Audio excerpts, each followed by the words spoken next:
அன்புள்ள சகோதரர்களே, நரகத்தில் இருக்கக்கூடியவங்க அந்த நரகவாதிகள் சுற்றி இருக்கின்ற காவலாளிகளிடத்திலே நரகவாதிகள் பேசுவார்கள். என்ன பேசுவார்கள் தெரியுமா?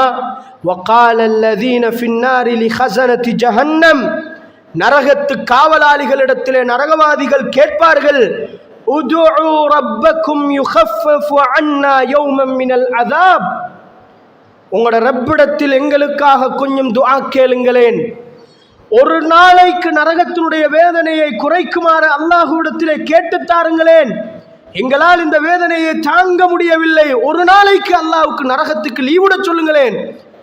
மலக்குமார்கள், நீங்க கண்ணியமானவர்கள், அல்லாஹ்ட்ட கொஞ்சம் பிரார்த்திங்களேன்னு நரகவாதிகள் என்ன செய்வார்கள்? அந்த நரகத்து காவலாளிகளை பார்த்து சொல்லுவார்கள். சில பொழுதுகளில் இளைஞர்கள் கூடுதலாக பேசுகிற ஒரு வார்த்தை, இந்த பாவத்துக்கு என்ன தண்டனை? ஃபத்வா கேட்பாங்க, நரகம் தண்டனை. தொடர்ந்து நரகமா? சில பொழுதுகளில் குர்ஆனில் சில வசனங்கள் வரும், ஹாலிதீன ஃபீஹா, சில பாவங்கள் தொடர்ச்சியாக, அதாவது நிரந்தரமாக அவர் நரகத்தில் இருப்பார்.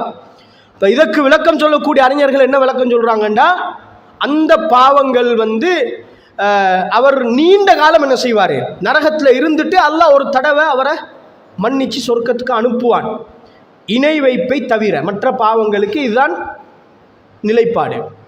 இப்போ இதை சொன்னத்தோட கொஞ்சம் பேர் என்ன நினைக்கிறேன்டா, அல்லாஹ் ஒரு காலத்தில் மன்னிப்பான் தானே, கொஞ்ச நாள் நரகத்தில் இருந்துட்டு வந்துடுவோம் தானே, அதனால் இப்போ அந்த பாவத்தை செஞ்சுக்கொள்வோம், கொஞ்ச நாள் தானே இருக்க போகிறோம், இப்படி என்று நாம் சில பொழுதுகளில் பேசுவதை நாங்கள் பார்க்கலாம்.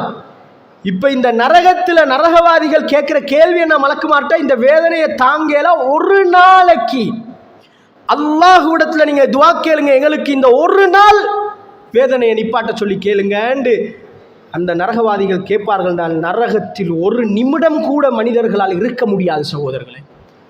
இந்த அடிப்படையை மிக தெளிவாக புரிந்து கொள்ளுங்கள். கொஞ்ச நாள் அல்லாஹ் வச்சுட்டு அனுப்புவான் என்ற ஒரு நிமிடம் கூட மனிதனால் நரகத்தில் இருக்க முடியாது, அவ்வளவு பயங்கரமானது நரகம் என்பது. இப்ப மலக்குமார்கள் என்ன பதில் சொல்றாங்க அவங்களுக்கு? காலு அவலம் தஅதிகும் ருசுலுக்கும் பில் பையினாத், உங்களிடத்தில் அத்தாட்சிகளோடு நல்லடியார்கள், நபிமார்கள், ரசூல்மார்கள் உங்களிடத்தில் வந்தார்களா இல்லையாண்டு நரகவாதிகளை பார்த்து என்ன செய்வாங்க? காவலாளிகள் கேட்பார்கள். அவர்கள் சொல்லுவார்கள், காலு பலா, வந்தார்கள். காலு ஃபதுஉ, எங்களுக்கு அல்லாஹ்ட்ட துஆ கேட்கலா, உங்களுக்கு தேவைன்னா நீங்க என்ன செய்யுங்க, அல்லாஹ்ட்ட துஆ கேட்டுக்கோங்கன்னு நரகவாதிகளை பார்த்து அந்த மலக்குமார்கள் என்ன செய்வார்கள்? சொல்லுவார்கள். அன்புள்ள சகோதரர்களே, அவ்வளவு பயங்கரமானதாக அந்த நரகத்தினுடைய நெருப்பு இருக்கும் என்பதை நானும் நீங்களும் புரிந்து கொள்ள வேண்டும். இப்போ அந்த நெருப்புல மனிதன்